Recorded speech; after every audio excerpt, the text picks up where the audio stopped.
Hello, my name is Callista, and welcome back to Dragon Age Origins. In the last episode, we were on our way to the Circle of Magi to try and get some help for Connor, when, unfortunately, we were waylaid by a group of Antivan crows who have a bounty against Artin and Alistair here.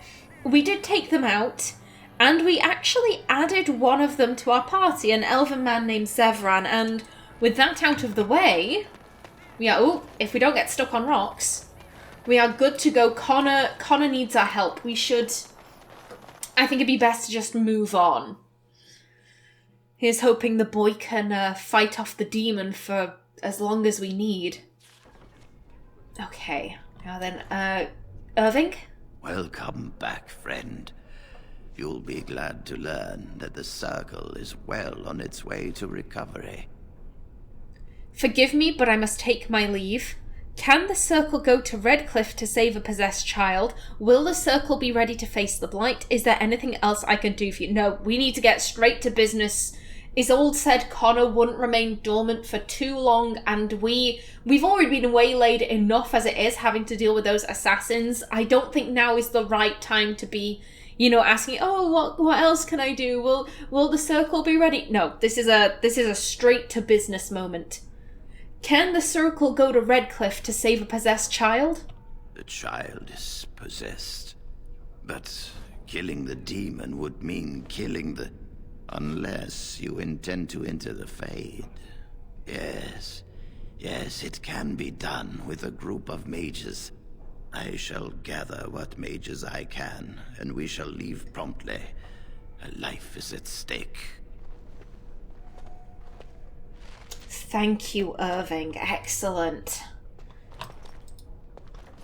And straight back to Redcliffe. Connor doesn't have long.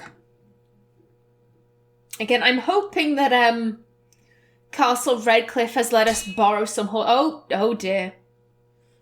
What's this? Oh! I know what this is. Rough travels out here, eh? We even saw Darkspawn on the way in. Hello, Cullen. Where are you going? Darkspawn, you don't say. Where are you going? We're delivering a message to the Chantry in Denerim. You? I'm here to stop you. What's the message about? Yeah, the Mages Collective said that this guy... I think the thing of it was that this gentleman here saw someone practicing blood magic. So now he's going to go and tell the Chantry, and the guy who's kind of asked us to intercede on his behalf, he's not a blood mage. And he's kind of like, I'm just an apostate trying to live my life, and if they come and get the blood mages, they're going to lump me in with them, and I don't want that. As I mentioned, Artin isn't really doing this to help mage independence. She just wants to get paid, basically. What's the message about? We saw a blood mage down near the Brazilian forest. We're off to tell the Chantry about him. Yeah. Well, I'm here to stop you. I thought you said... Wait. You're serious? Intimidate. Absolutely. Turn around now and just go home. Persuade. Why not let us deliver your message? Dead serious. Yeah, there's no need to kill this guy. If we can persuade him to let us take the message and then promptly throw it in a river, like that should be fine. Why not let us deliver your message? I suppose that's all right. As long as it gets there. Stay safe. There we go. Thank you, friend. Safe travels yourself. We've got some elf fruit over here. What a pleasant place to camp. Very lovely. And a couple of sprigs of deathroot. Don't mind if I do. Lovely. And now we can carry on with our path.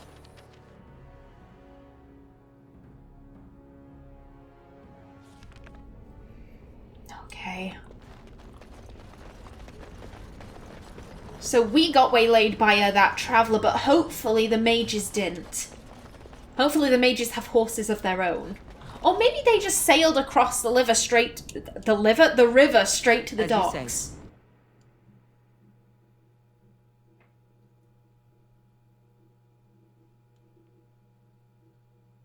You okay? There you go. Yes, they're here. Excellent. Sorry that we're late. The mages wait to perform the ritual. I do hope this is worth the time it has taken to assemble them. Yes, but it doesn't seem that Connor has done anything else. Perhaps Artin just talking to him and telling him that help is on the way. Maybe that did help him. The mages are waiting to start the ritual. Okay. Irving? Ah, there you are. We have brought lyrium and begun preparations for the ritual. We can start any time. So only one person can go through. Are you sure this is the only way? Do you have any last-minute advice? Let's do this now. I'm not ready yet. So only one person can go through? Yes. We haven't sufficient lyrium at present to send more than one mage into the Fade. Are you sure this is the only way? It only works because the child gave himself to the demon willingly. If the demon takes over the host forcibly, we must slay the abomination. We have only enough lyrium for one attempt. I hope you succeed. Such a young lad deserves better than execution. I do find that very interesting, the fact that you have to kill an abomination if it's like a forceful possession, but if, in Connor's case, he willingly made a deal, then you can actually still save them. In later games we learn about Ravain, which their hedge mages kind of willingly let themselves get possessed by spirits, and the Avar, I think, in Inquisition, they again allow themselves to be possessed by a spirit who teaches them magic. So very interesting. Do you have any last-minute advice? It truly depends on the manner of demon. It sounds like a spirit of greed and desire, one of the more powerful in the hierarchy. Great. It will likely engage you in dialogue and tempt you with an offer. Avoid it. Making deals with demons never turns out well. Let's do this now. I'm glad we decided to take this route. This is really the best option. Very well. Who will go into the Fade? Morrigan is going, Qwinn is going. I would like you to go, Irving. I have to think about it. I think Artin would rather have Irving supervising the mages outside, just so that he can keep all of that going safely.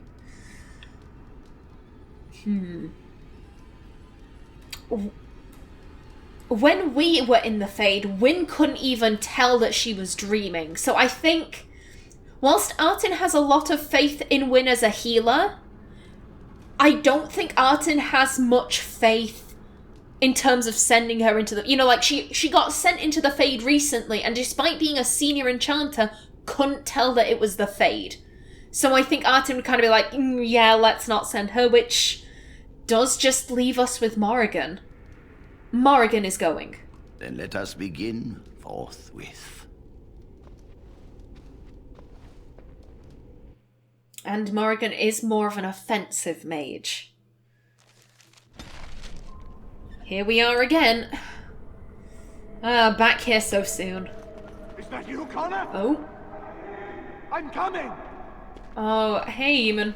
Is anyone out there? Hello? Father!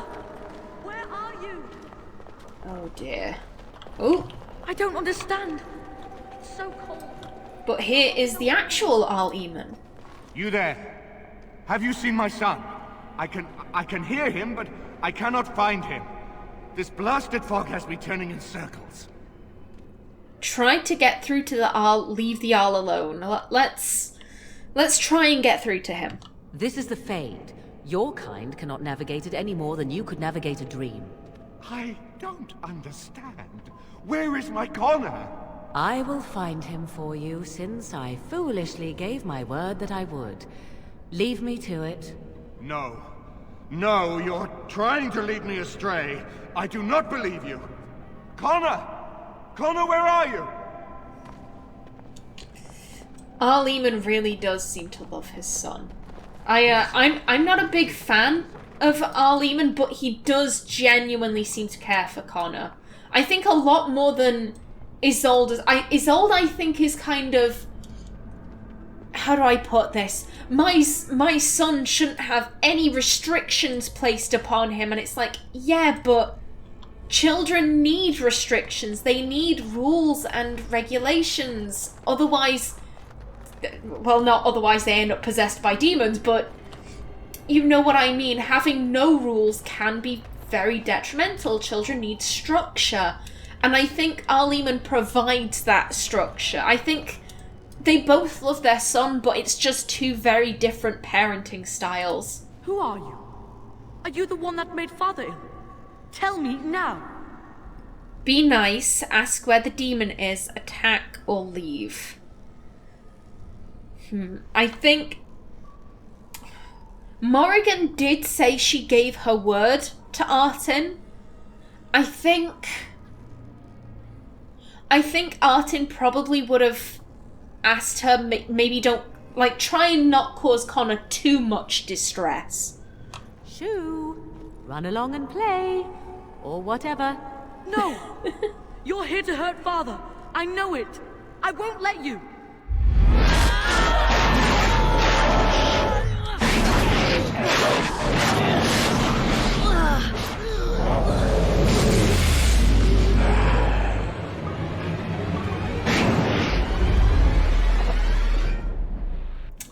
Hello, my dear. You can get frozen. And what do we have? Affliction Hex, a Vulnerability Hex, and then Drain Life. Thank you. Come on, take her out.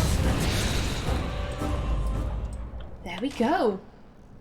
Nice, and I think I am gonna read that codex whilst I'm here. Spell combinations. Improved Drain. The victim of a vulnerability hex must be wary not only of damage from the elements, but also spellcasters who wish to sap life or mana to restore their own bodies. The spells Drain Life and Mana Drain are twice as effective in those circumstances. And characters? Zevran Aranai. The Crows send their regards.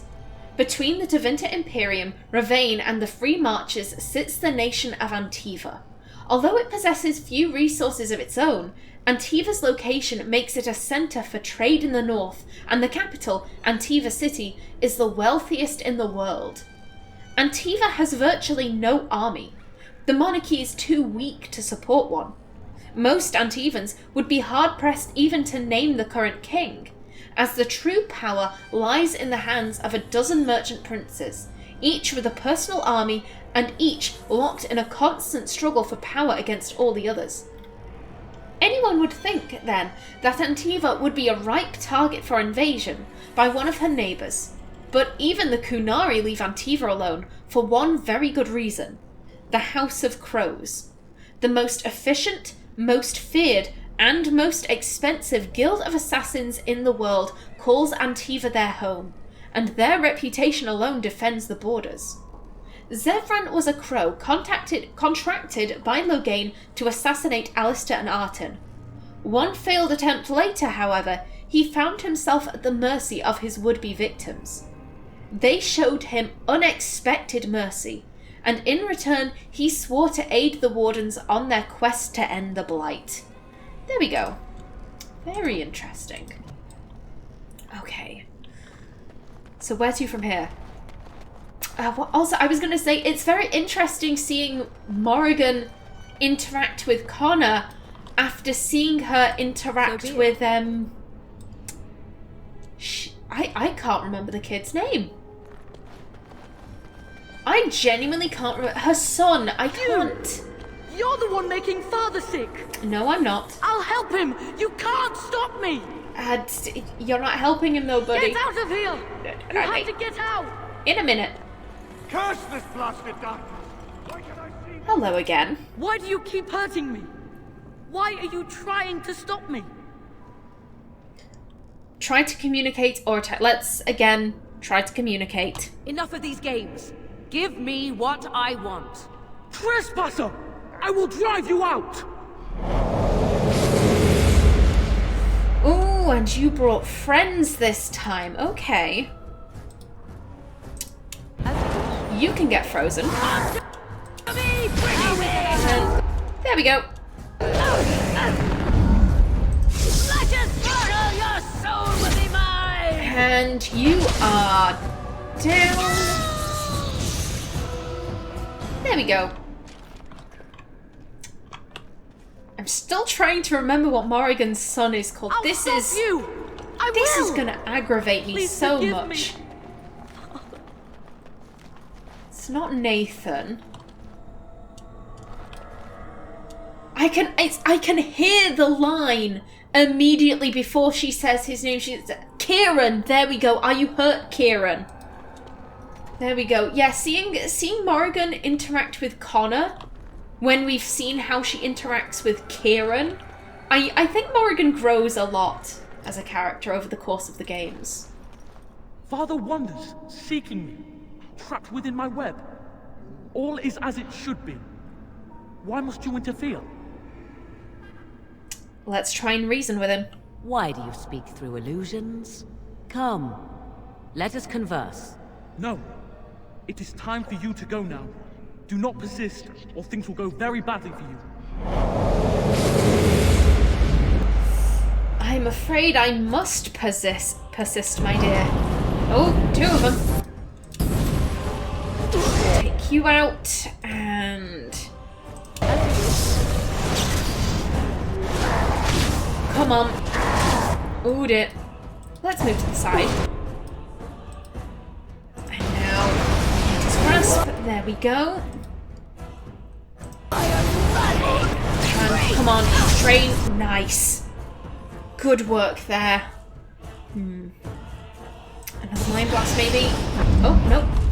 We took her out. Nice.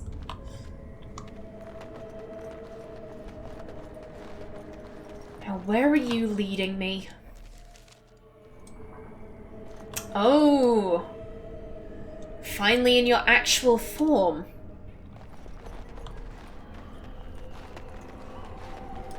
Very well. No more illusions. Now we meet face to face. You see my true form, and stand in my domain. It is here I am most powerful. And yet I have no wish to engage your power, nor should you be so eager to engage mine. Perhaps we should converse instead? Converse with the demon, force a final confrontation. I think Morrigan... I doubt Morrigan would converse with the demon. I think Morrigan... She probably knows better. I can't see Flemeth raising Morrigan to not know that conversing with the demon is a bad idea. They're just out for themselves. Any deal you make with them is going to be in their favour. So I don't think Morrigan would do that. I think Morrigan would just attack her. Do you take me for a fool? I know better than to bargain with your kind. Alas, that is sad. Very well then. If you wish a battle, you will have it. Let us see if your power matches your boldness, creature. Let's see. You can get hexed. Life drain. Okay. Now one of these. Oh, come on, take her out. Ooh, Let's move. Okay, which one? I think it's you. I think... First I'm going to drink a potion. Actually, wait a minute. Can you use Now that we're actually with a human, can you use... You can. Take a health potion. Health potion, please, please.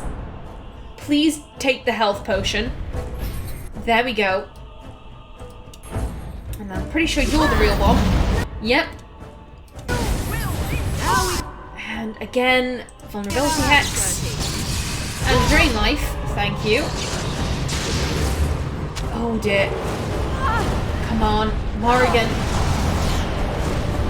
Morrigan, there we go. Oh, she threw us. Okay, when you get up, take another potion. Good job. Winter's Grasp. Oh, what is happening? Okay, that's her. So, if you notice, when she disappears, there are these kind of golden rays. You want the one that also has golden rays, because as you will notice, none of the others do. Go, take her out. There we go. Too easy. Good job, Morrigan. Nice. Now, how do we... Oh, there we go. That's how we leave. There we go. We've saved Connor. Oh god, I hope he gets some therapy after all of this.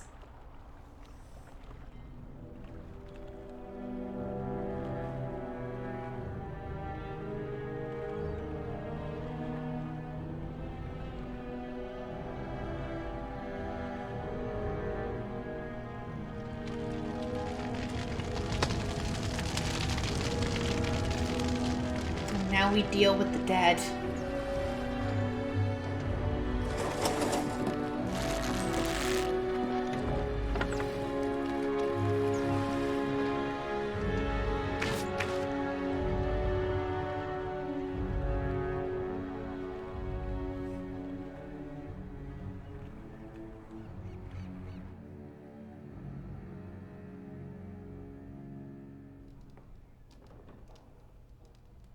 So it is over.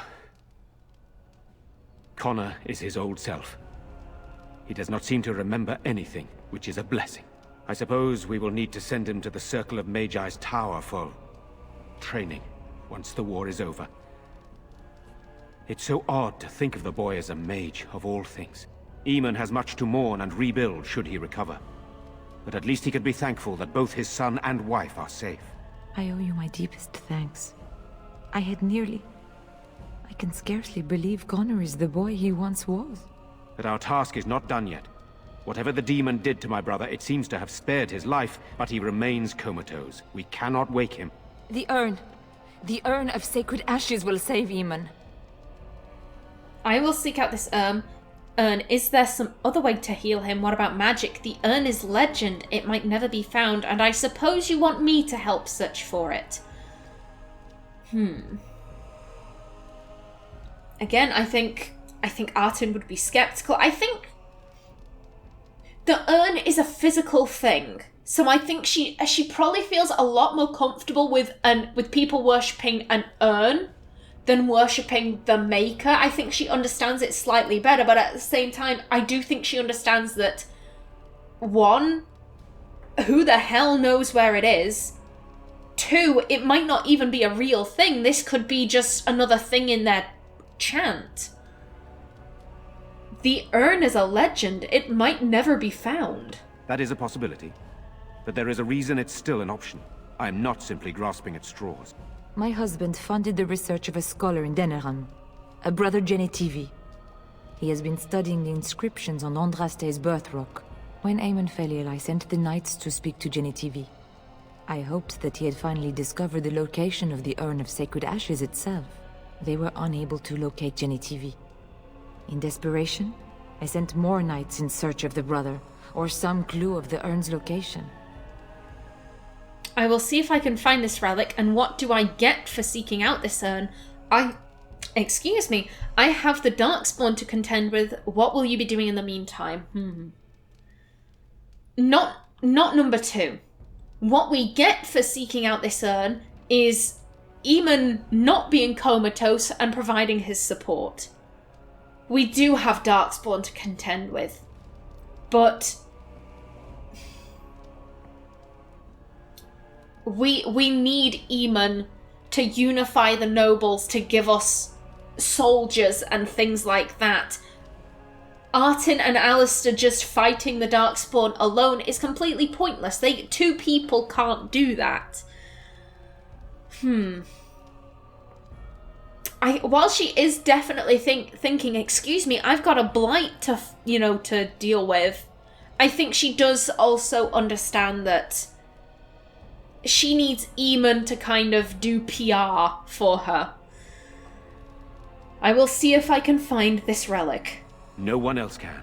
Even if I wished to do it myself, I cannot abandon Redcliffe to its own devices. Perhaps you could seek out the brother's home in Denerim and see if any clues remain on his whereabouts.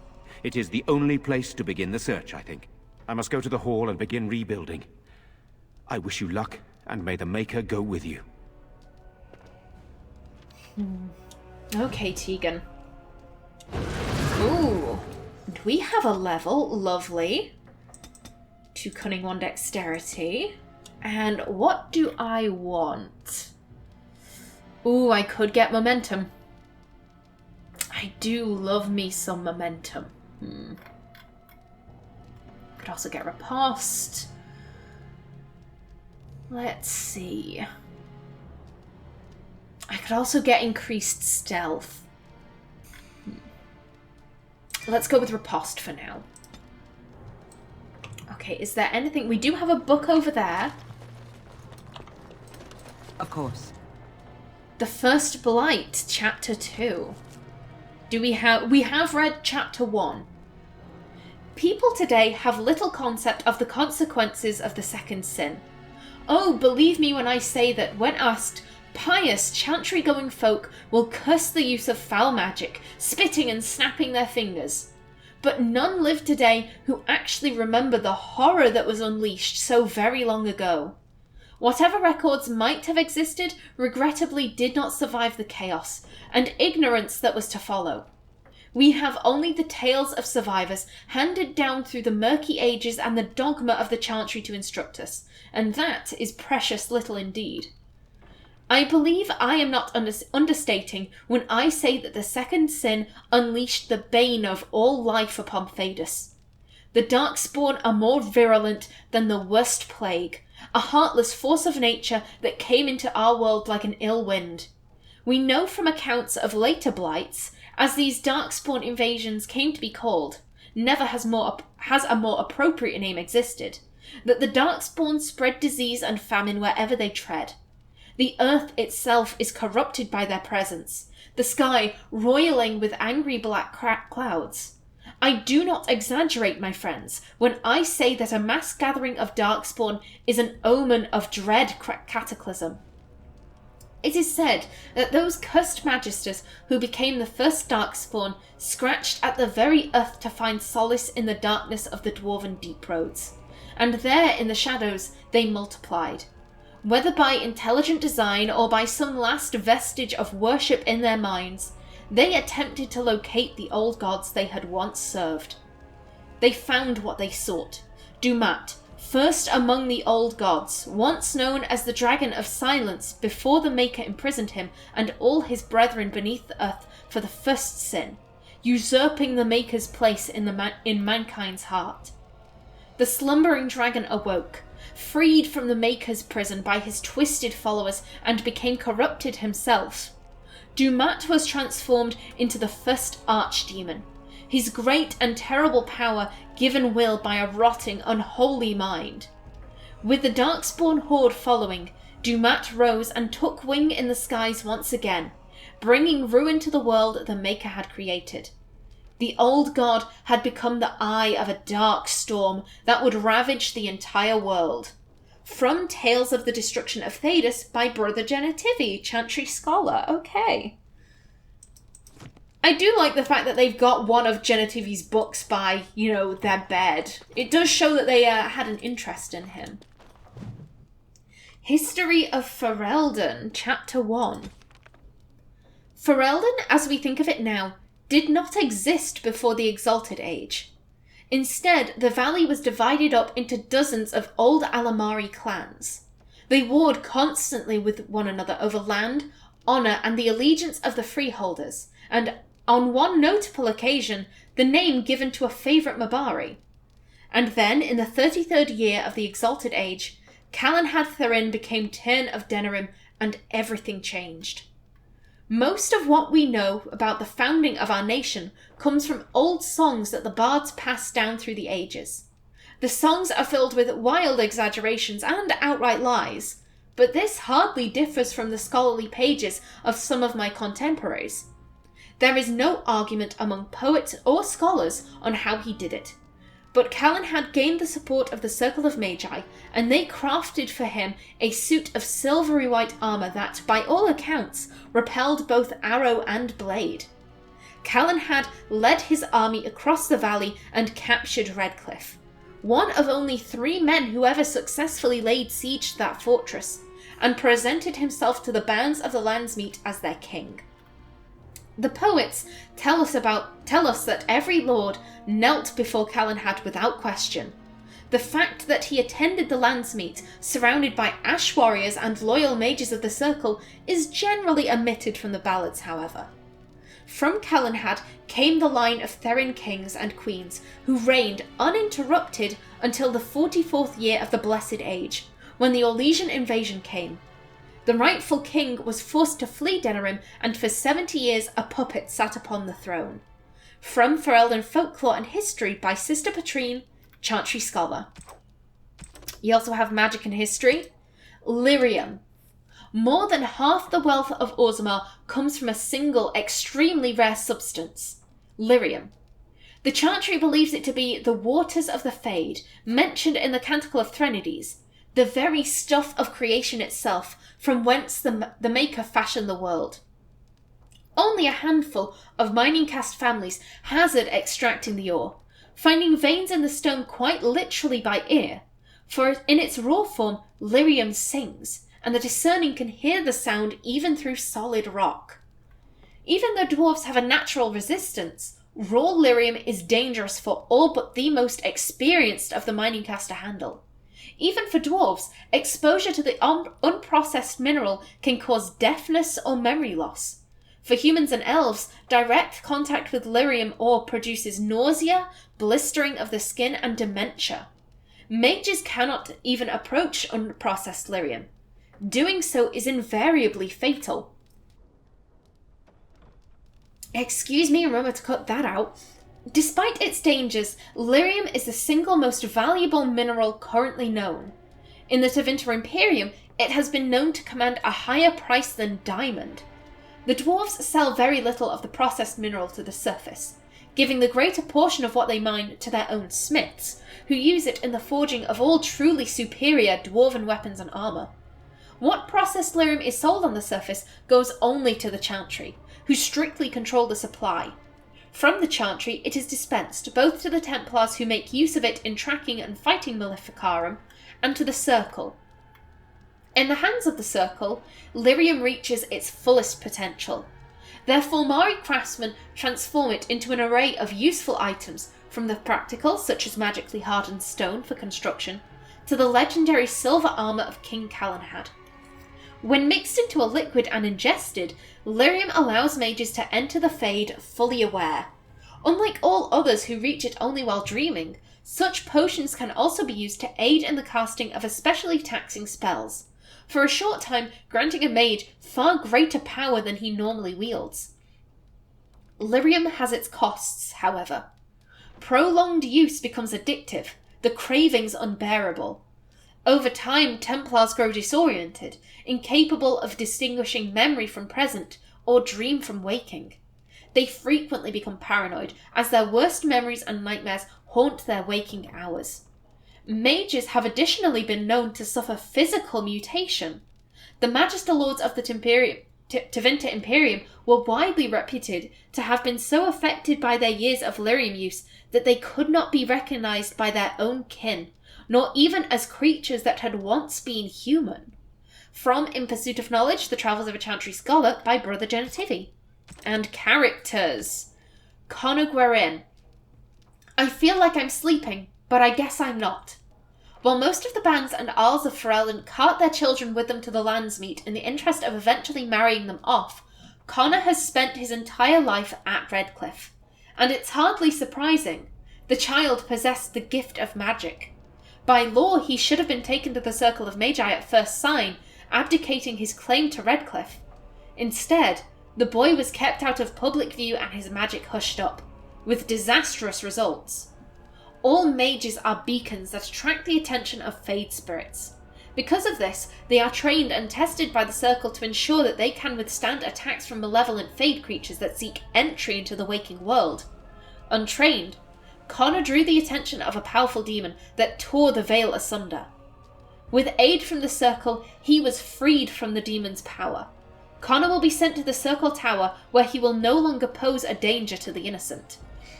Our lesser Isolde.